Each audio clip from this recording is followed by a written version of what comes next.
ఉదయకాల సమయంలో దేవుని వాక్యం కొరకు పరిశుద్ధ గ్రంథాలు తెరిచి 2 కొరింథీయులకు రాసిన పత్రిక 5వ అధ్యాయం 15వ వచనాన్ని ఈరోజు వాక్యాంశంగా చదువుకుందాం. అపోస్తలుడైన పౌలు కొరింథీ సంఘానికి 2వ పత్రిక 5వ అధ్యాయం 15వ వచనాన్ని వాక్యాంశంగా చదువుకుందాం. జీవించు వారికి మీదట తమ కొరకు కాక తమ నిమిత్తము మృతి పొంది తిరిగి లేచిన వాని కొరకే జీవించుటకు ఆయన అందరి కొరకు మృతి పొందెననియు నిశ్చయించుకొనుచున్నాము. జీవించు వారికి మీదట తమ కొరకు కాక తమ నిమిత్తం మృతి పొంది తిరిగి లేచిన వారి కొరకే జీవించుటకు నిశ్చయించుకోవాలి అని దేవుని లేఖనాలు సెలవిస్తున్నాయి. బ్రతికేటువంటి వారు ఇంకెవరి కోసం బ్రతకాలట? యేసయ్య కొరకు. అంటే ఏ దేవుడైతే నీ కొరకు తన రక్తాన్ని తన ప్రాణాన్ని అర్పించారో, ఏ దేవుడైతే ఆయన 3 రోజులు తిరిగి లేచారో ఆయన కొరకు జీవింప నిశ్చయించుకొనండి అని దేవుని లేఖనాలు సెలవిస్తున్నాయి. నిజమే, మనం ఎవరి కొరకు జీవించాలి? మేము సడన్గా ఆ ప్రశ్న అడిగామనుకోండి, ఎవరి కోసం జీవిస్తున్నాం అని అంటే రకరకాల సమాధానాలు మీరు చెప్పచ్చు. కానీ దేవుని లేఖనాలు చెప్తున్నాయి, దేవుని కొరకు, యేసయ్య కొరకు, క్రీస్తు కొరకు జీవించాలి. ఎప్పుడైనా అనిపించిందా క్రీస్తు కొరకు నేను జీవించాలి? బ్రతుకుడు క్రీస్తు అయితే చావైతే లాభం అన్నాడు అపోస్తలుడైన పౌలు. For me to live is Christ but death is gain. బ్రతుకుడు క్రీస్తే చావైతే లాభం. క్రీస్తు కొరకు జీవించటమే మన యొక్క జీవిత ఆశయం. క్రీస్తు కొరకు జీవించటమే మన జీవిత పరమార్థం. క్రీస్తు కొరకు జీవించటమే మన జీవిత లక్ష్యం అని దేవుని లేఖనాలు సెలవిస్తున్నాయి. ఎందుకు క్రీస్తు కొరకు జీవించాలి? నా భార్య కోసం ఎందుకు జీవించకూడదు? నా భర్త కోసం ఎందుకు జీవించకూడదు? మా తల్లిదండ్రుల కోసం ఎందుకు జీవించకూడదు? నా చదువు కొరకు ఎందుకు జీవించకూడదు? నేను తినడం కోసం ఎందుకు బ్రతకూడదు? సంపాదించడం కొరకు ఎందుకు బ్రతకూడదు? ఇలాంటి చాలా ప్రశ్నలు మీకు వస్తుంటాయి. ఈ రోజున అవన్నీ కూడా అశాశ్వతమైనవి. క్రీస్తు ఒక్కరే శాశ్వతంగా ఉండేటువంటి వారు. ప్రైజ్ గాడ్, హల్లెలూయా. ఈ లోకంలో ఏ మనిషి అయినా, ఏ బంధమైనా సరే అశాశ్వతమైనదే. కానీ క్రీస్తు ఒక్కరే శాశ్వతమైనటువంటి వారు కాబట్టి ఆయన కృపలో మనం నడవాలి, ఆయన కోసం మనం జీవించాలి. సో ఇక్కడ మనం జాగ్రత్తగా ఆలోచన చేస్తే, తల్లి గర్భంలో నిన్ను రూపించి, నీకు అవయవ నిర్మాణం చేసి, నిన్ను ప్రేమించి, నీకు ఒక ప్రత్యేకతనిచ్చి, ఆయన రక్తము చేత నిన్ను కడిగి, రాజులని యాజక సమూహంగా చేసినటువంటి క్రీస్తు కొరకు జీవించాలనే కోరిక నువ్వు కలిగి ఉండాలి. ఒక మంచి కోరిక నువ్వు ఈ ఉదయకాల సమయంలో కలిగి ఉండాలి. నేను క్రీస్తు కొరకు జీవించాలి అనే కోరిక నువ్వు కలిగి ఉండాలి. ఎన్నో కోరికలు మీకు ఉంటాయి.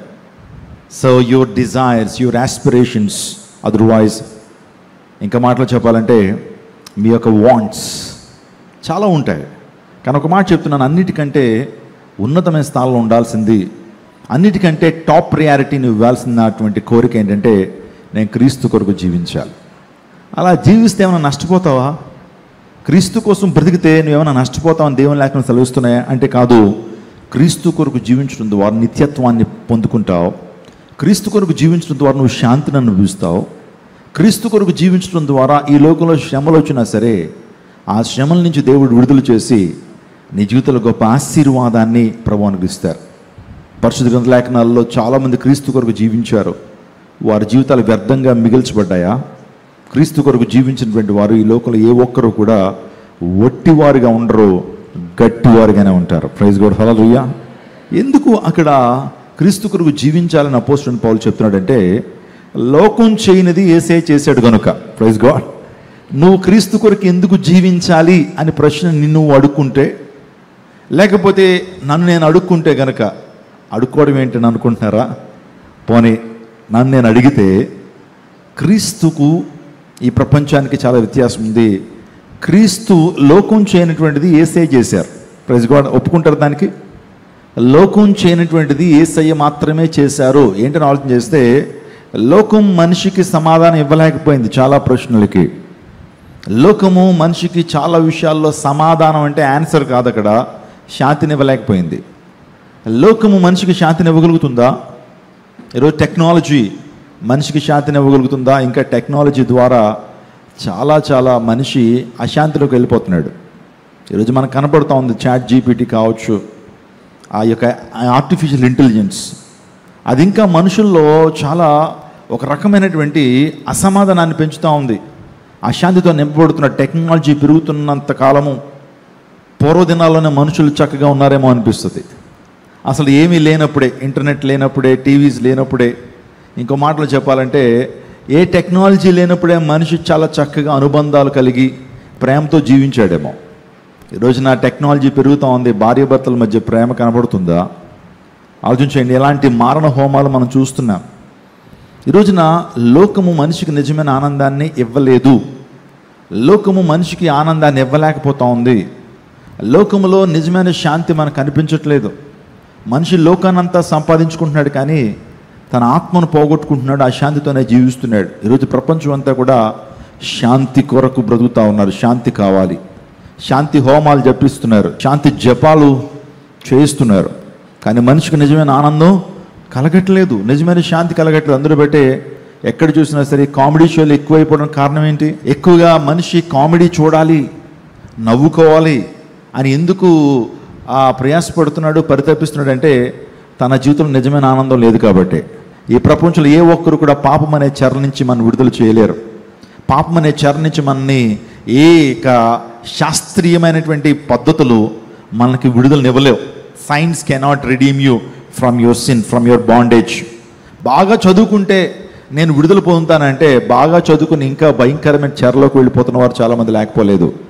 ఈరోజున మనం ప్రపంచవ్యాప్తంగా మనం చూస్తున్నప్పుడు అనేక మంది అనేక వ్యసనాలకి బానిస అయిపోతున్నటువంటి ఈ తరుణాల్లో ప్రభువైన యేసుక్రీస్తు ప్రభువారు మాత్రమే నీ యొక్క భయంకరమైన చెర నుంచి విడుదల చేయగలడు. కాబట్టి ఆయన కోసం నువ్వు బతకచ్చు, ఆయన కోసం నువ్వు జీవించవచ్చు. ఆ తర్వాత ఇంకొక మాట నేను చెప్తున్నాను ఏంటంటే, నరకము నుండి మానవుని రక్షించే మార్గం చూపలేకపోయింది ఈ లోకం. నరకం నుంచి ఏ విధంగా విడుదల పొందాలో, పాపానికి వచ్చేటువంటి జీతం ఏంటి? మరణం.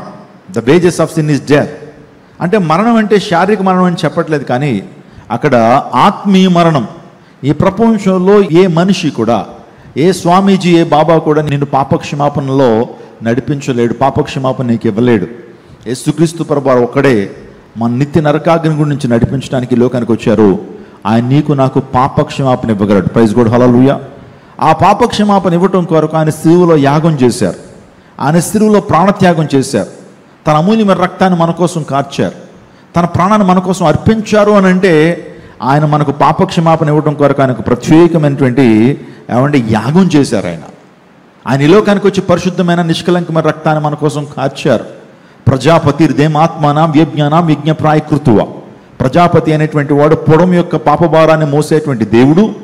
ఈ లోకానికి ఆయన వచ్చి తన అమూల్యమైన నిష్కలంకమైన రక్తాన్ని కార్చాలి. ఆ రక్తంలో ప్రాణం ఉంటుంది కదా, ప్రాణం మన కొరకు ఆయన అర్పించినప్పుడు మనిషికి ఆ పరిశుద్ధ రక్తాన్ని ఎప్పుడైతే విశ్వాసం ఉంచుతాడో, యేసు ప్రభు వారు నా పాపాల నిమిత్తము, నా పాపక్షమాపణ నిమిత్తము ఆయన పరమను విడిచి లోకానికి వచ్చారు. ఆ రక్తంలో విశ్వాసం ఉంచితే నేను రక్షించబడతాను, విశ్వాసం నీకుంటే చాలు, నువ్వు రక్షించబడతావు.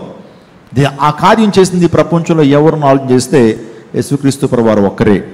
మీలో చాలామంది అనొచ్చు, మన భారతదేశంలో చాలామంది ఫ్రీడమ్ ఫైటర్స్ మన భారతదేశ స్వాతంత్రం కొరకు ప్రాణాలు అర్పించారు కదండి. ఒక భగత్ సింగ్ కావచ్చు, ఒక గాంధీజీ కావచ్చు, అల్లూరి సీతారామరాజు, ఇలాంటి వారందరూ ప్రాణత్యాగాలు చేశారు కదా. మరి వాళ్ళకి యేసుక్రీస్తు ప్రభువుకు ఉన్నటువంటి తేడా ఏంటి అని మీకు ఆ యొక్క ప్రశ్న మీకు రావచ్చు. ఈ రోజున ఏ స్వాతంత్ర సమరయోధుడైనా, ఏ మనిషి అయినా సరే కొంతమంది కొరకే, ఒక జనాంగం కొరకు, ఒక దేశం కొరకు, ఒక రాష్ట్రం కొరకు, ఒక తెగ కొరకు మాత్రమే ప్రాణాలు అర్పిస్తారేమో, కానీ జగద్రక్షకుని యేసుక్రీస్తు ప్రభువారు ప్రపంచంలో ప్రతి మానవుని కొరకు తన రక్తాన్ని, తన ప్రాణాన్ని అర్పించారు. గట్టిగా చప్పలు కొడుతూ దేవుని మహిమపరచండి. చాలామంది అంటారు యేసు ప్రభువారు ప్రాణాలు అర్పించారంటారు. అవును, చాలామంది ప్రాణాలు అర్పించారు కదా, కానీ అర్పించిన వారికి యేసుక్రీస్తు ప్రభువారికి వ్యత్యాసం ఉంది. ప్రభుని యేసుక్రీస్తు ప్రభు ఈ లోకంలో పుట్టిన ప్రతి ఒక్కరి కొరకు, జీవిస్తున్న ప్రతి ఒక్కరి కొరకు, జీవించబోతున్నటువంటి ప్రతి ఒక్కరి కొరకు ఆల్రెడీ తన యొక్క ప్రాణాన్ని అర్పించారు. That is the main difference between Jesus and some other people around the globe.